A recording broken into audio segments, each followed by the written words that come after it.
Muy buenas noches, jóvenes. En el encuentro de hoy vamos a hablar sobre la culpa, la deuda y el sentirse esclavo. Todo partiendo de este gran filósofo Friedrich Nietzsche, cuyo libro que nos acompaña hoy es La genealogía de la moral. Obviamente que es un texto bastante interesante. Para leer filosofía hay que leerlo con calma, no hay que apresurarse.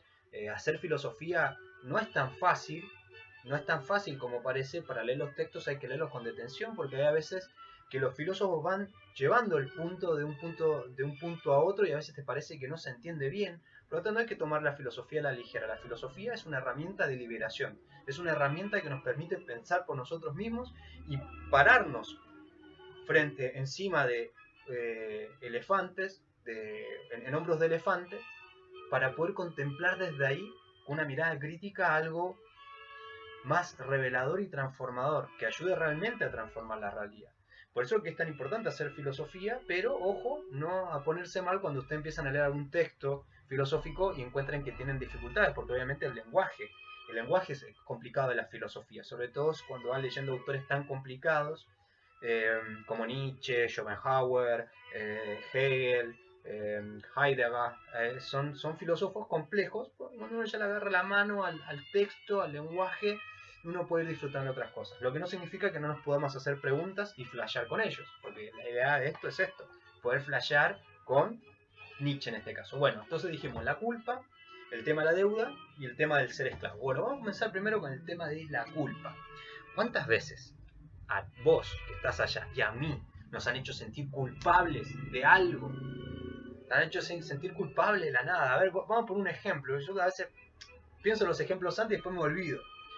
Pero, no sé, en una situación amorosa, alguien te hace sentir culpable y dice, no, bueno, si vos no estás conmigo, yo me quito la vida. Bueno, ya es algo terrorífico, te hacen sentir culpable. De niños nos hacen sentir culpables. Yo me acuerdo que un Viernes Santo estaba escuchando rock y me dijeron, no, te vas a ir al infierno, prácticamente. ¿Cómo estás escuchando rock en Viernes Santo? Te hacen sentir culpable. La culpa aparece en todos lugares. Entonces, la culpa tiene que ver con algo también de la moral religiosa en la cual nosotros vivimos. La culpa es algo que permite dominarte. La culpa es algo que permite mantenerte sujeto. La culpa te hace esclavo. La culpa no te libera. Entonces, ojo para aquellos religiosos que se dicen ortodoxos, que no han estudiado teología realmente, porque si vamos por un punto de vista cristiano, y esto lo analizamos leyendo la Biblia, por lo menos yo la leo desde este punto de vista, hay una gran coincidencia con lo que dicen muchos teólogos importantes, la, la culpa ya ha sido, en la cruz ya murió, o sea, Cristo murió por nosotros y ya no hay más culpa. ¿Se entiende? O sea, Cristo nos liberó de esa culpa originaria. Entonces, ¿por qué se enoja la culpa? La culpa, ojo, sirve para dominar, sirve para tenerte preso, dominado. Cuando alguien te hace sentir culpable, vos te sentís eh, indefectiblemente deudor de esa persona. Y esa persona se vuelve como un acreedor, le debes algo. ¿Por qué? Porque vos tenés una culpa. Esa culpa te hace sentir que tenés una deuda que pagar. Y claro, la culpa es una carga, es un peso que se te pone encima y al cual vos que te sentís atado. Entonces te hacen sentir culpable en tu casa porque, no sé, tu abuelito se enfermó y vos justo, no sé, cambiaste las pastillas azules por unas del Pato Purific, no sé, y justo le dio tal cosa. Entonces te hacen sentir culpable, qué sé yo, sin darte cuenta, hiciste una mala conexión en tu casa y se quemó todo, pero vos no lo hiciste con la intención de hacerlo, qué sé yo. ¿Se entiende? Pasó porque pasó, entonces tampoco nos pueden hacer sentir culpables de cosas en las cuales ni siquiera tenemos plena conciencia de que pueden pasar. Distinto es cuando vos premeditas un crimen, un acto, claro, ahí hay otra cosa. ¿Se entiende? Porque también hay una premeditación de hacer algo malo. Entonces, distinto es cuando alguien sin darse cuenta dice algo, una palabra, qué sé yo, y ofendes a otro sin querer. Bueno, no hay una plena conciencia ahí. Entonces la culpa aparece por esta idea de la religión también, que nos va diciendo qué es lo que tenemos que hacer y lo que no. Eso es lo que Nietzsche está buscando acá. ¿Y cómo se relaciona esta idea de culpa con deuda? Es lo importante. Dice Nietzsche que en verdad en el apartado 2, lo pueden encontrar acá, esto está en el, para que sepan si lo quieren leer, en el tratado segundo dentro del propio libro, sería como la segunda parte, eh, habla sobre esta idea de que lo propio del ser humano, lo propio del ser humano es la capacidad de olvido. Es propio del ser humano olvidar. Y es interesante esto, porque nosotros pensemos por qué al llegar al final de nuestra jornada, es tonto que sea lo que va a hacer, pero igual lo pensé así, ¿no? Ustedes al llegar al final de su jornada, si quisieran acordarse de todo lo que hicieron en el día y todo lo que vieron, es imposible. El cerebro tiene una capacidad de ahorro para fijar ciertas cosas que nos parecen importantes y otras no. Por eso que no se van a recordar de que en el camino que iban pasando vieron que había un papel tirado ahí, que vieron una persona que venía, a menos que le resulte demasiado estridente para la formación cotidiana de su mente. Ven a alguien que viene caminando desnudo ahí. Claro, obviamente que tu mente lo va a guardar porque es algo que sobresale, digamos, de lo común. Pero ustedes ni siquiera se recuerdan de la cantidad de autos que pasaron, ni de los colores de los autos. ¿Por qué? Porque tu mente no necesita, es una función económica que tiene el cerebro, si no, estallás.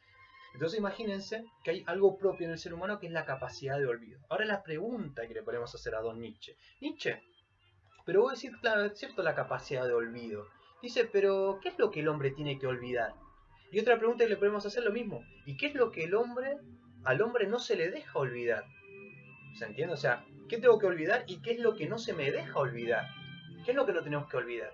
Y ahí entra lo que es contrario a la capacidad de olvido, que es la memoria. La memoria, jóvenes, es algo que se nos impone. Desde muy pequeños, la memoria se nos impone como algo propio. De hecho, aprendemos cosas de memoria. La escuela es experta en hacernos aprender cosas de memoria, que a veces ni siquiera tienen sentido, pero la tenés que aprender igual.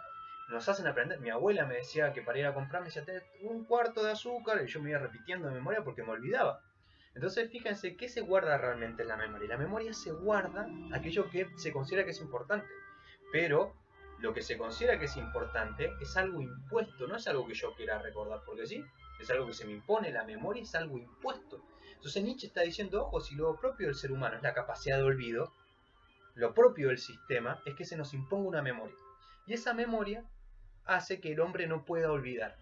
Y justamente dice Nietzsche, como esa capacidad de olvido se le es impuesta una memoria, el hombre no puede olvidar, entonces el hombre sí o sí tiene que recordar continuamente, y ahí aparece la idea de la culpa y la deuda, de que debe algo. El hombre se le impone una culpa desde la moral para hacerlo sentir deudor, debe algo. Y eso para mantenerte también sentadito, calladito, atado, esclavizado.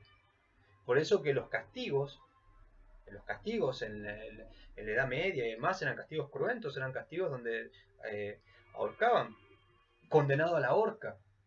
Ustedes ven esas películas de antiguas, western, en que se fusilaba a la gente, se le ahorcaba públicamente, un castigo ejemplar para que no se te olvidara. El castigo también era impuesto a tu cuerpo, porque vos al ver ese castigo vos decías, yo mejor no lo hago. ¿Se entiende? Eso es lo que tenía que quedar en la memoria. Eso es lo que tenía que estar en la memoria y que no se podía olvidar y que en definitiva funcionaba para amedrentar y para dominar a las personas, para que no se rebelaran. Fíjense, todos aquellos que querían liberarse del estado opresivo contra el rey, que era un injusto opresor, eran castigados con la guillotina. Estamos hablando de la época victoriana, de los franceses, tipos civilizados. No te castigaban. ¿Por qué? Porque eras un rebelde. Entonces, obviamente, que el castigo también juega acá. Y juguemos ahora un poco con el Padre Nuestro, no es porque quiero ser, ¿cómo se llama?, pecaminoso ni nada de esas cosas, pero piensen que el Padre Nuestro hace unos 30 años atrás, más o menos, me la voy a jugar, 30 años atrás, yo creo que un poquito más, tenía en el Padre Nuestro, si ustedes buscan, decía, perdona nuestras deudas, no decía perdona nuestras ofensas, perdona nuestras deudas como también nosotros perdonamos a nuestros deudores. Interesante la idea de culpa-deuda, porque es perdona nuestras ofensas como nosotros perdonamos a los que nos ofenden, perdona nuestras culpas como nosotros perdonamos a aquellos que nos hacen sentir mal, lo mismo. Entonces, ¿qué onda la culpa, el tema de la deuda? Bueno, Nietzsche va a decir exactamente que la memoria que se impone es una memoria que lo hace al hombre no poder olvidar, y esa memoria que se te impone es una memoria que hace al hombre sentir que tiene que cumplir una promesa. Es algo que él tiene que cumplir. Ya aparece la idea de la promesa. Yo tengo que prometer, tengo que cumplir. Si no cumplo, y bueno, me siento mal, me siento en deuda, valga la redundancia. Y es interesante pensar esto desde el punto de vista, piensen en el Banco Monetario Internacional, Fondo Monetario Internacional. ¿Por qué tenemos una deuda externa? Tenemos deuda externa ¿Por qué los sistemas, tanto monetarios, los grandes sistemas que nosotros conocemos, telefonía móvil, todo eso, ¿por qué funcionan? Y porque los pobres pagan. Porque la moral, de alguna u otra manera, para contener a los pobres. Esto lo dice también un gran filósofo, Kant, con respecto a la mayoría y la minoría de edad. La minoría de edad significa que todavía no has salido, todavía estás ahí como un niño que tiene que aprender. La mayoría de edad es otra cosa.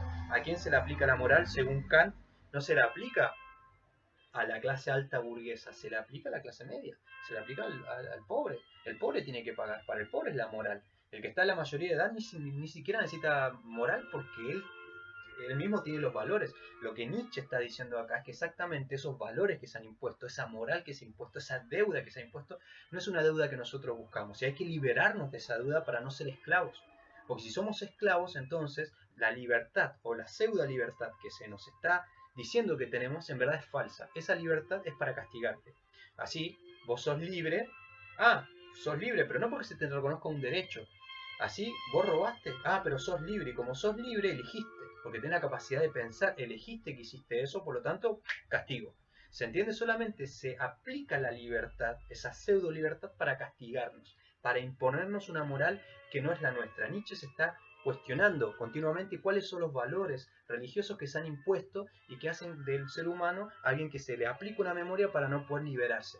Entonces, volviendo con estos jóvenes y cerrando la idea, le debe entender a Nietzsche y por qué sentirnos que la deuda y la culpa van de la mano, porque cuando nos hacen sentir culpables, la gente paga, en verdad, porque siente culpa. Yo pago los servicios porque tengo miedo, siento culpa de no pagar, y aunque no lo creamos o no, como que no queremos deberle a nadie, no queremos sentir que le debemos a alguien. Y ahí aparece esta idea del acreedor, a quien tengo que pagarle, y el deudor, aquel que tiene que pagar. Entonces esta diferencia entre acreedor y deudor es la que hace que se genere que alguien siempre te va a tener dominado, el acreedor, al quien le tenés que pagar. ¿Pero por qué tenés que pagar? ¿Qué le tenés que pagar? Entonces, volvemos a esto, la capacidad de olvido. Si nosotros no somos capaces de pensar por nosotros mismos, los miedos de comunicación nos van a llenar la cabeza, los libros de historia nos van a contar una historia que no es la nuestra, y así la sociedad misma va a estar imbuida en algo que no es propio de ella. Entonces va a pensar que no, que, que en verdad siempre las cosas fueron así. Si siempre fueron así, entonces yo tengo que repetir la historia, porque es la memoria que se me impone. Como tengo que repetir esa historia, siempre me voy a sentir deudor de alguien. Y la verdad es que no le debes a nadie. Si hay una deuda hay que pagarla hacia adelante, no hacia atrás. No hay un deudor a quien yo tengo que pagar. En verdad mi deuda, si quiero una deuda, tengo que pagarla. Mi promesa es poder ir hacia adelante, es poder pagarla a las próximas generaciones. Eso sería un compromiso con la propia vida, la propia existencia. Pero bueno, jóvenes, solamente quería leerlos esto de Nietzsche. Recuerden la idea de la genealogía y la moral, es bastante interesante, y lo que está diciendo Nietzsche en definitiva es que no vivamos como esclavos. Ojo cuando nos quieren imponer culpas, nos quieren imponer deudas que no son nuestras, y que ojo que la capacidad de olvido, que es importante en el ser humano, hay que tenerla muy consciente. Hay cosas que es preferible no recordar, y hay cosas que hay que recordarlas para no repetirlas. Si en la historia hemos cometido errores, esa historia hay que recordarla no para volver a repetirla, sino para decir eso no hay que hacer. Entonces el hombre siempre va a estar creando nuevos valores, va a estar creando nuevas realidades, va a estar siendo libre realmente y no va a estar siendo manipulado, que es lo que vemos hoy por hoy en el mundo que nos rodea. Estamos siempre siendo manipulados, pensando que tenemos la culpa de cosas a las cuales ni siquiera nosotros hemos tenido conciencia siquiera de hacerlo. Así que bueno, espero que tengan un lindo inicio de semana. Y bueno, recuerden, vean, si quieren lean este libro de Nietzsche que es bastante interesante. Mirupapchin y será hasta la próxima.